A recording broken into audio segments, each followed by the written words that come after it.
가정의 달이죠. 우리 주변을 돌아보면 기쁨의 가정도 있지만 때로는 아직 고난의 길을 걷고 있는 가정도 많이 있습니다. 자, 우리 가정의 달에 첫째 주에는 어린이 주일, 그 다음에 어버이, 부부 주일, 오늘은 종합적인 그런 내용이어서 바로 첫째 주는 인생을 건축하라라는 내용으로 말씀을 나눴고요. 그 다음에 부모 주일, 그때는 신앙의 대를 이어라. 그 다음에 부부 주일에는 서로 사랑하라. 이런 말씀을 나눴습니다. 드디어 오늘은 그러한 모든 가정들이 하나님이 세우시는 집이라는 주제를 가지고 오늘 하나님의 말씀을 여러분과 함께 나누도록 하겠습니다. 시편 127편의 표제어가 솔로몬의 시라고 쓰여 있습니다. 그 내용을 보면은 솔로몬 이후에 다른 어떠한 사람이 솔로몬의 일대기를 보고서 쓴 것도 가도 같다는 착각을 일으킬 정도입니다. 저는 이 말씀을 봤을 때 솔로몬의 시라고 보는 견해에 이견을 달지 않습니다.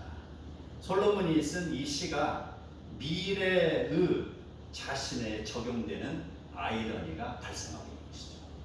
지금 그는요, 성령 충만했을 때 이러한 모습으로 백성들이여 신앙생활 하라라고 지금 시를 쓰고 말씀을 선포한 것입니다. 그 선포가 먼 훗날 자신에게 적용이 되는 걸 알지 못하고 있었어요. 그랬을 때 우리는 신앙의 언어가 바로 실천을 동반해야 되는 것을 깨닫게 되는 것입니다. 그래서 신앙을 이야기할 때는 명사와 동사가 함께 진행되는 거 우리는 꼭 잊지 마시기 바랍니다. 네. 오늘 주어진 127편은요 126편의 연결선상에서 읽으면 더 보게 됩니다. 126편을 보면은요 눈물을 흘리며 씨를 뿌리는 자는 기쁨으로 거두리로다 라는 말씀으로 매짐을 하고 있습니다. 그에 이어서 여호와께서 바로 집을 세우지 아니하시면 세우는 자의 수고가 헛되도다.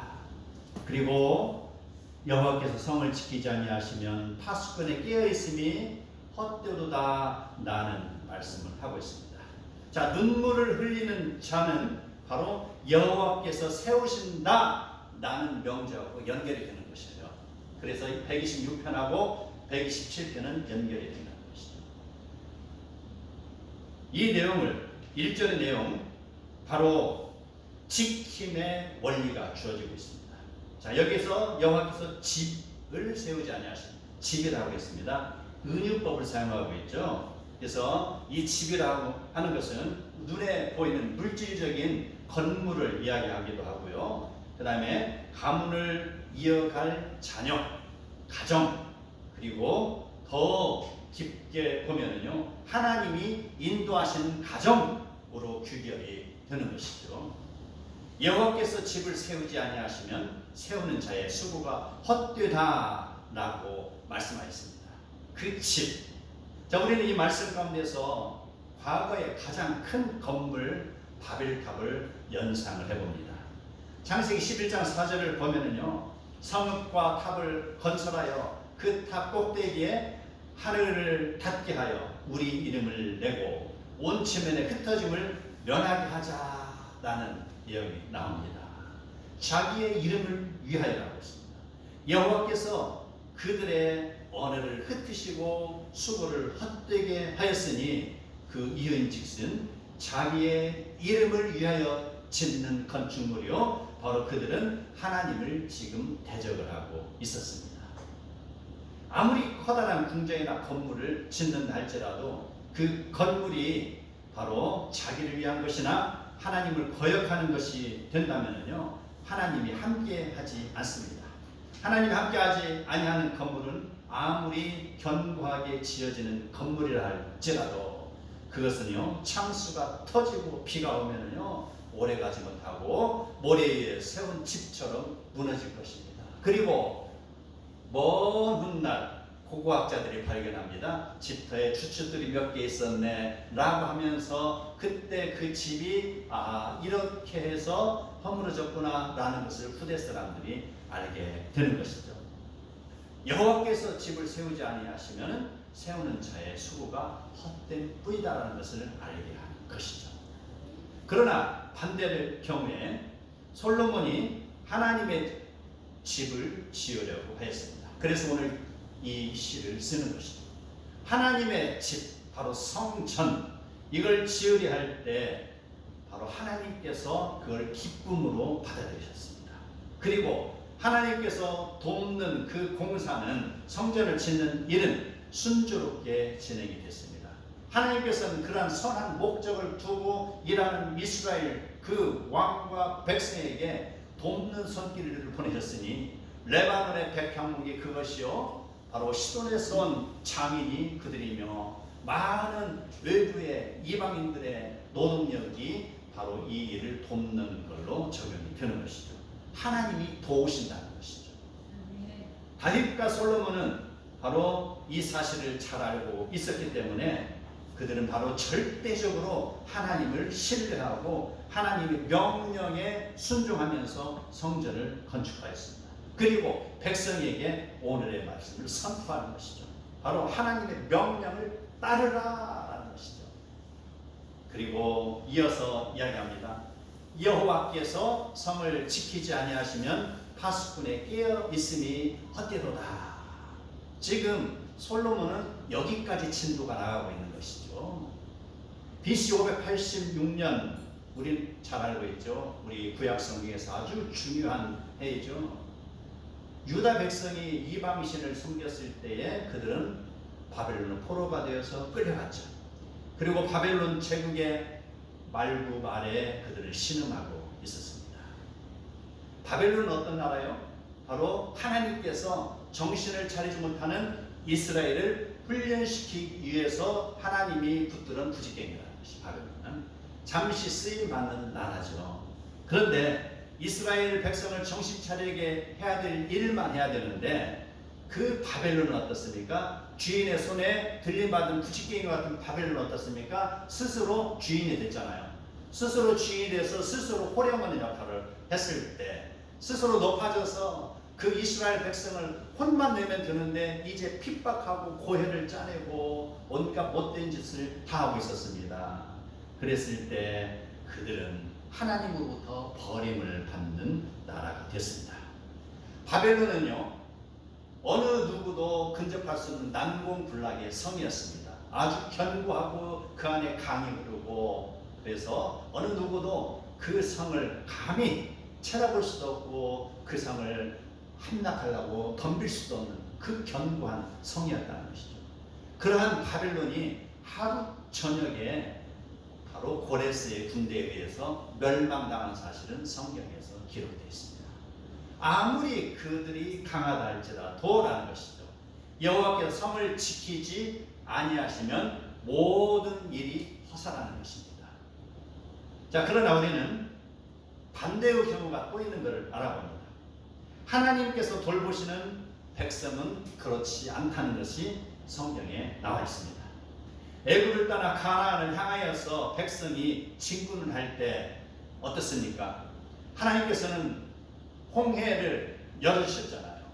홍해를 열어주셨다는 거 바로 물을 벽처럼 쌓았다는 것이죠. 그걸 가지고 지금 누가 질문하는 사람이 있으니까 우리 3차원의 세계의 지식을 갖고 있는 사람이 어떻게 물이 벽처럼 쌓인단 말인가, 얼음이 아니면서 어떻게 쌓인단 말인가 라고 반문할 수 있습니다. 그러나 우리는 3차원의 세계에서 머무를 뿐이고 4차원의 세계를 우리는 상상을 해야 돼요. 말씀으로 천지를 창조하신 하나님의 능력을 믿어야 되는 것이죠. 하나님께서 그 길을 열으신 것이죠. 이게 바로 하나님의 능력이고 마른 땅을 하나님께서는 백성을 하여 지나가게 하신 것. 백성이 거의 다 지나갈 때 애굽의 전차 부대가 먼지를 일으키면서 뒤를 쫓아왔잖아요. 백성은 지게 혼비백산이 됐습니다. 저 애굽의 군대가 곧 당도하겠으니 라고 하면서 서둘러서 바로 가나안 땅 그 광야를 향하여서 달려가고 있었습니다. 그랬을 때 하나님의 역사, 하나님이 이스라엘을 어떻게 세우셨습니까? 백성이 다 홍해 바다를 건넜을 때, 백성은 다 건넜고 이제 애굽의 전차 부대는 중간 정도 왔을 때 어떤 일이 벌어졌습니까? 여기에서 여호와의 돌보심이 임합니다. 바로 지팡이를 대라 하니 그곳에 벽처럼 쌓였던 그 홍해 바다의 길이가 한 14km 정도 되는 걸 거예요. 14km 정도 그 거리에, 거기에서 바로 그 물이, 벽을 형성하고 있던 그 물이 순식간에 쏟아졌습니다. 얼마나 큰 소리가 났겠어요. 그 물이 쫙 하면은요, 천지가 진동하는 것이죠. 천지가 진동하고 지각이 무너지는 그런 역사가 일어나는 것이죠. 이게 하나님의 돌보심입니다. 하나님이 지키시는 이스라엘은요, 어떤 파수꾼이 지키는 것보다 더욱 안전할 뿐입니다. 자, 하나님이 지키시기 때문에 우리는 어떻게 해야 됩니까? 그저 누워서 룰루랄라만 되겠습니까? 아니죠.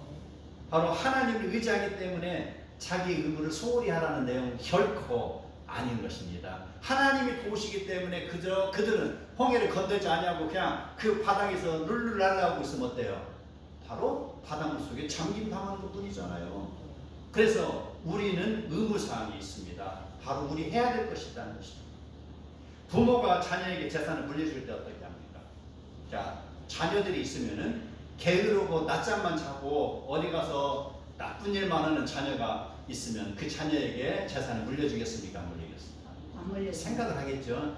이 재산 물려주면 이거는 6개월도 못 갈 거야 이렇게 생각할 거. 잠시 생각할 거야 하고 안 물려줘요. 그런데 그 열심히 살고 부지런하고 공부도 막 하고 아무튼 부모 보시기에 정말 이쁜 아들이 있으면 더 주고 싶잖아요.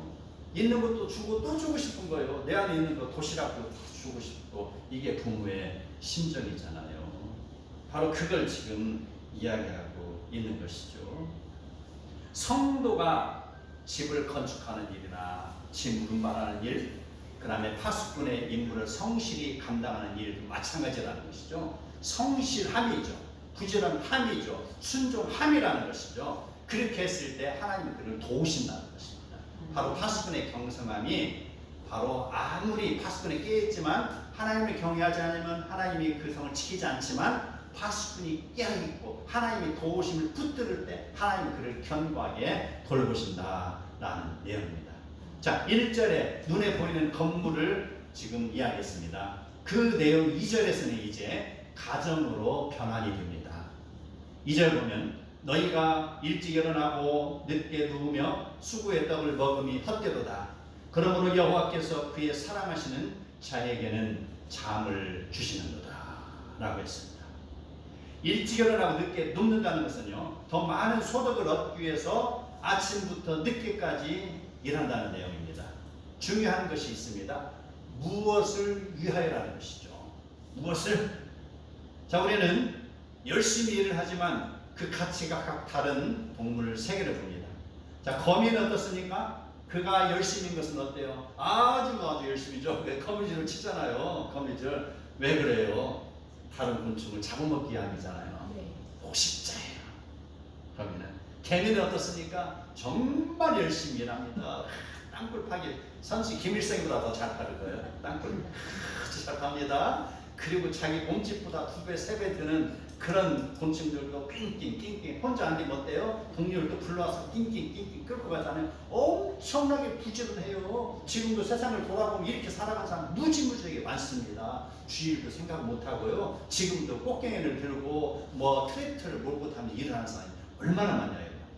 그리고 지금 그런 사람들이 많은 거. 바로 개미는 자기의 유익을 위하는 곤충인 것이죠. 자기만을 위하는 것이죠. 그럼 우리는 꿀벌을 한번 다시 생각해 볼 필요가 있어요. 자, 꿀벌은요, 자기가 노력을 합니다. 그리고 그 노력의 결과 인간에게 유익을 끼치는 것입니다. 그랬을 때 어떻습니까? 인간.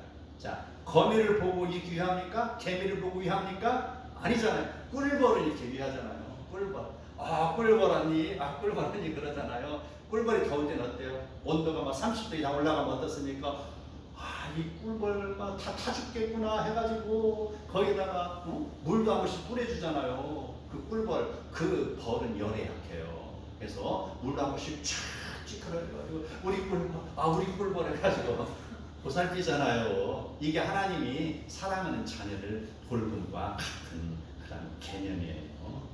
바로 사람이 자기만을 위해서 살 때 그건 바로 거미요 개미와 같은 그런 인생일 수밖에 없습니다. 그들은 바로 그것을 얻기 위해서 잠을 설쳐가며 아침부터 늦은 밤까지 많은 수고를 할지라도 그들은 누군가의 도움이 없으면 망하는 것이에요. 망한다. 여기에서요, 농사를 열심히 지었음에도 불구하고 라는 것이죠. 내가 노동력을 기울여서 아침부터 저녁까지 열심히 일했음에도 불구하고 하늘에서 비가 내리지 아니하면은 그 농작물은 곧 말라 죽을 것입니다.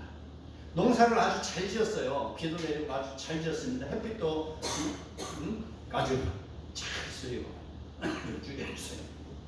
여러분 좀 그랬는데 그렇게 많은 풍성한 수확을 얻었음에도 불구하고 그 집에 도적이 들면 어때요? 한 해 농사가 망치는 거잖아요. 농사는 잘 됐지만 농사가 망치는 것이죠. 예, 그게 아이러니예요. 그게 누군가의 도움이 없다면. 그래서 잠언 5장 10절에 보면 이렇게 나옵니다. 두렵건대 타인이 네 재물로 충족하게 되며 네 수고한 것이 외인의 집에 있게 될까 하노라. 거짓을 앞세우고 폭력을 앞세우고 불법을 저질러서 재산을 일구는 자에게 대한 경고의 메시지죠. 이 말씀을 보면 우리는 자기만을 위한 인생이나 남을 해치는 인생은 그의 수집한 것이 분쟁이나 도둑이나 사기나 강도를 만나면은 온전하지 못할 것이라는 그런 메시지를 던져주고 있습니다. 그러나 우리는 이제 또 반대급부를 생각할 수 있습니다. 사람이 하나님을 위한 뜻을 세우고 하나님의 영광을 위해서 살아가면은 상황은 정반대의 경우가 주어집니다. 2절 하반절을 보면은 그러므로 여호와께서 그의 사랑하시는 자에게 잠을 주시는도다. 그의 사랑하시는 자라는 것은요, 하나님의 말씀에 순종하며 따르는 자를 이야기하고 있습니다. 하나님을 사랑하고 하나님의 뜻에 자기의 인생을 맡기는 삶, 바로 그러한 자에게 하나님이 평안을 주신다고 하였습니다. 우리는 창세기를 보면은 이삭이라는 인물을 알 수가 있습니다. 주변 나라 모두가 흉년이 들어서 참 힘든 그런 과정을 겪고 있는데 하나님의 복이 임하니 그해 이삭의 농사가 100배의 결실을 맺었다는 것. 여러분 그걸 상상해 봤습니까? 그 이삭이 있던 곳은요, 강수량이 무척이나 적은 곳이에요. 이슬을 가지고 먹고 사는다고 합니다. 그 정도로 강수량이 약해요. 그러나 하나님이 돌보심에 바로 이삭이 100배의 결실을 이뤘다. 큰 거부가 되었다. 이것은요, 바로 인간의 원리가 아닙니다. 하늘의 원리예요. 우리가 신앙생활 하는 거, 우리가 이렇게 예배 드리는 목적이 뭡니까? 바로 하늘의 원리를 깨우치기 위한 것이고 하나님의 손에 붙들림 받기 위함이 되는 것입니다. 아멘. 인간이 수고를 다한 후에 하나님의 지혜와 선하심과 돌보심에 절대적으로 의존할 때 바로 단잠을 자는 것처럼 우리에게 평안이 주어지는 것입니다. 사도행전 12장 6절을 보면은요, 베드로가 그걸 실천하는 사람이에요. 베드로가 전도하다가 붙잡혀가지고 쇠사슬에 매여 있습니다. 그런데 그가 쿨쿨 잠을 잘 수 있었던 비결이 뭐예요? 아버지께 맡기는 것이죠. 아버지께. 우리 인생이 마찬가지죠. 우리 인생이 베드로의 그 고난과도 같이 때로는 그런 세상에 얽혀가지고 곤고한 상황에 처할 때가 있습니다. 상대방이 나를 거짓으로 억누르고 또 상대방이 나를 사기치려고 하고 또는 상대방이 나를 시기하기도 하고 내가 어쩌다가 수렁에 빠져있기도 하고 이럴 때 우리는 어떻게 해야 됩니까? 바로 신앙의 진가가 나타나죠. 하나님을 의지하니 라는 것입니다. 하나님을 의지하기 때문에 하나님께 맡기는 삶이 필요하죠. 맡기는 인생, 맡김의 원리를 아시기 바랍니다. 하나님께 맡기고 나가세요. 바로 내가 지금 하나님의 위한 뜻을 품고 나가는데 그 앞길에 산이 막혀 있어요. 그럼 어떻습니까? 산이 막혔다고 뒤로 돌아 해가 180도 가겠습니까?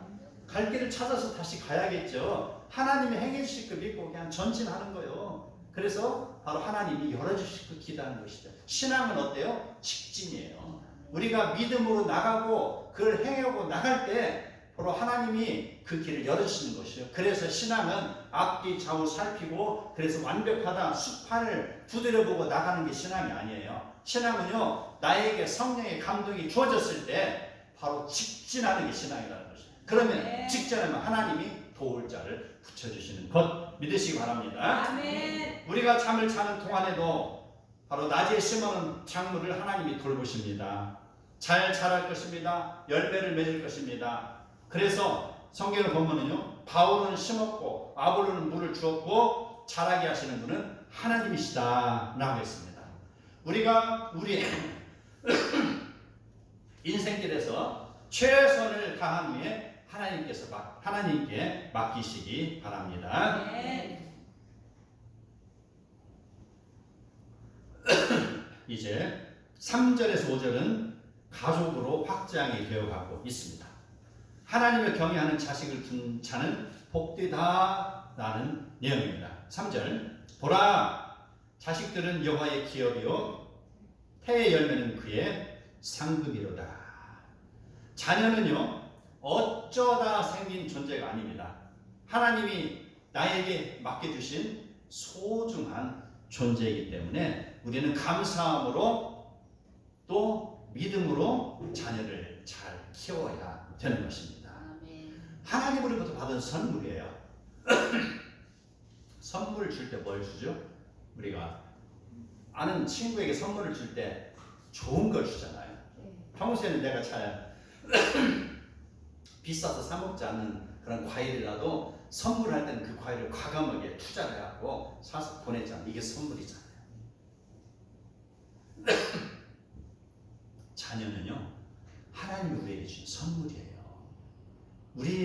우리에게 주어서 우리에게 준 귀한 존재입니다. 그 존재를 소중하게 키우라는 것이죠. 아멘. 바로 그 자녀들 선물인 것을 알고 잘 키워야 될 줄 믿습니다. 아멘. 당신이 의료 기술이 빈약하고 또 병에 걸리고 아니면 전염병이 휩쓸면은 그 많은 사람들이 순식간에 죽어나가는 때였습니다.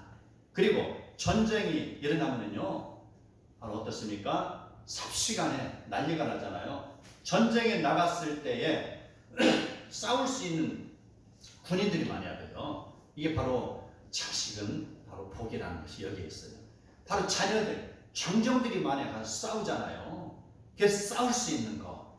자, 그러한 상황이기 때문에 바로 자식은 하나님 복이다. 자, 전쟁이 지면 어떻게 되죠? 전쟁이 지면은요, 거기에 싸우러 나갔던 사람들은 다 죽임을 당하잖아요. 그리고 어린 아이들은 다 노예로 팔려가죠. 그리고 여인들은 어떻습니까? 노예로 팔려가죠. 그리고 여인들은 만신창이가 되잖아요. 이게 전쟁의 패배에 대한 결과입니다. 그렇기 때문에 어떻게 해서든지 자녀가 많은 바로 싸울 수 있는 군인들이 많은 이 자체를 복으로 여기는 때 그렇기 때문에 바로 자녀는 하나님 주신 복이다. 이런 논리가 성립이 되는 것이죠. 바로 자식을 많이 둔다는 것은요. 그들의 가정을 지키는 힘이 되는 것이고 하나님 주신 기업이 되는 것입니다. 자녀를 하나님이 주신 복으로 받아들이는데 자, 주어진 자녀를 믿음으로 양육시켜야 되는 우리의 노력이 필요합니다. 자녀를 다 줬다고 해서 그냥 방치하면 이건 안 돼요. 4장 4절을 보겠습니다. 127편 4절 젊은 자의 자식은 장사의 수중의 화살 같으니 이것이 그의 화살통에 가득한 자는 복이 있도다 라고 했습니다.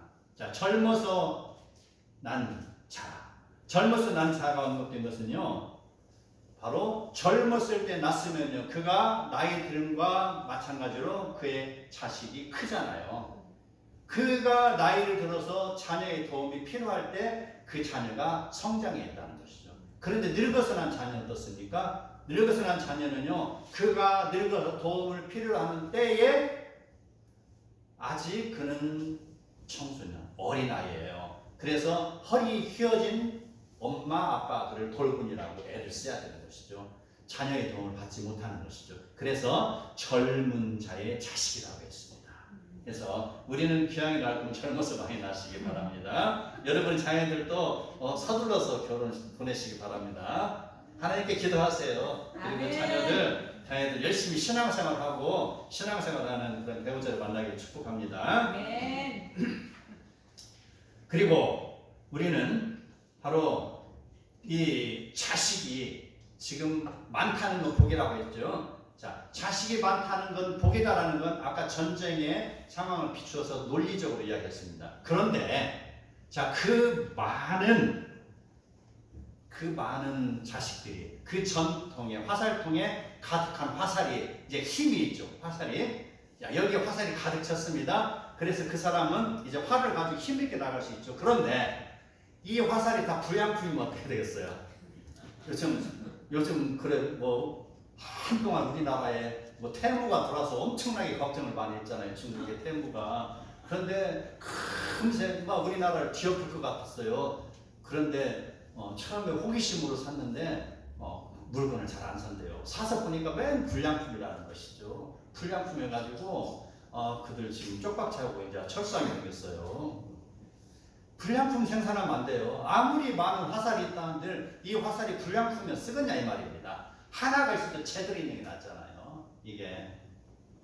그래서 우리는요 바로 삐뚤어진 화살은 전쟁에서 사용할 수 없다는 걸 알아야 됩니다. 정상적인 화살을 많이 쓸 수가 있다. 이건 바로 온유한 성품과 덕을 지닌 그러한 자녀를 생산해야 된다는 것이죠. 자녀를 낳았으면은요, 선물로 받았으면, 귀한 자녀를 받았으면은요, 온유하게, 겸손하게, 바로 하나님의 사랑을 받는 자녀를 키워야 된다는 것이죠. 바로 그게 중요한 것입니다. 시인이 주장하고 있는 자녀, 하나님의 가르침을 받고 온유한 성품으로 자라나기를 바라고 있습니다. 그리고 그 자녀가 부모를 위해서 증언할 때 올바로 성장한 자녀가 증언하는 거하고 삐뚤어진 자녀가 증언하는 거하고는 차이가 있죠.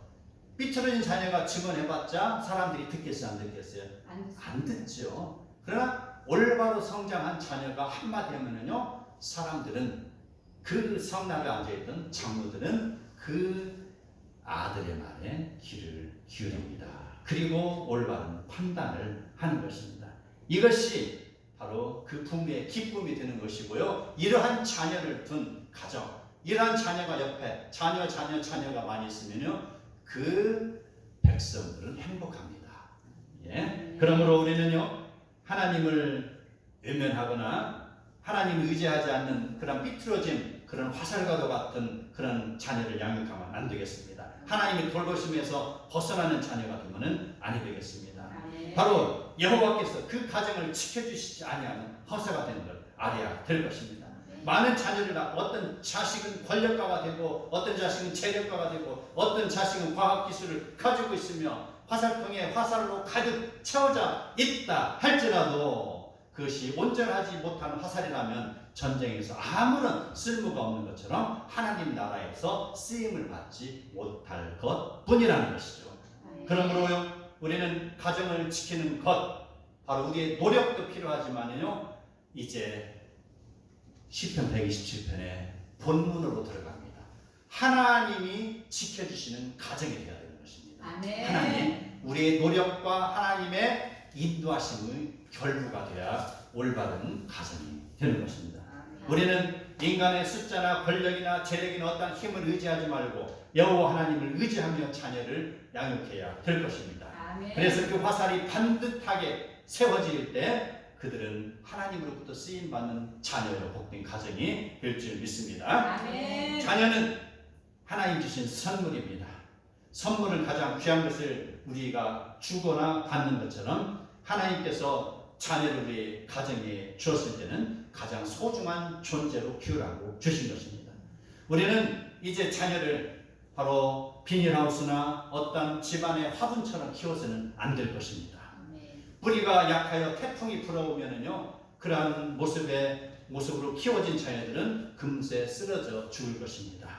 인내할 줄 모르고 가뭄이 오거나 어떤 외부로부터 공격이 오고 어떤 곤충이 와서 갉아먹으면 금세 말라 죽을 위험에 처하는 것입니다. 그래서 우리는요, 우리에게 주신 선물이고 우리에게 주신 그 자녀를 가장 존귀한 그런 자녀로 키우기를 원한다면 우리는 자녀를 강하게 키워야 할 것입니다. 말씀의 묵상으로 키워야 할 것입니다. 삶의 모범으로 키워야 할 것입니다.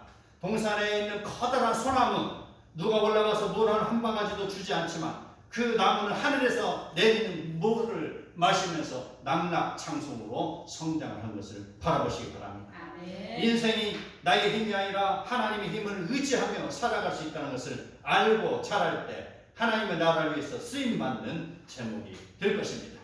들판에 있는 나무가 겨울 내내 된서리를 이겨내고 몇 번의 비바람과 몇 번의 번개와 천둥을 견뎌내고서 비로소 탐스러운 과일을 맺는 것처럼 자녀를 믿음으로 훈련하시기 바랍니다. 인내와 겸손과 협동과 소망과 순종으로 자라나게 도우시기를 바랍니다. 이러한 방법으로 키워지는 자녀, 그러한 자녀들로 가득한 가정, 이것은 바로 하나님의 기쁨이 될 것이요 하나님이 세우시는 가정이요 우리의 행복이 될 것입니다. 눈물을 흘리며 씨를 뿌리러 가는 자는 기쁨으로 단을 거두리로다. 울며 씨를 뿌리러 나가는 자는 반드시 기쁨으로 그 곡식의 단을 가지고 돌아오리라. 자식을 위하여 눈물의 기도를 심고 믿음으로 강하게 키우시기 바랍니다. 그러면 그 자식이 기쁨으로 곡식의 단을 가지고 돌아올 것입니다. 이것이 바로 여호와께서 세우시는 집이 되는 것이요 장사의 수중에 화살이 되는 것이요 여호와께서 돌보시는 안전한 가정이 될 것입니다. 이러한 복이 우리 성도들 모두에게 주어지는 복이 되기를 축복합니다. 아멘.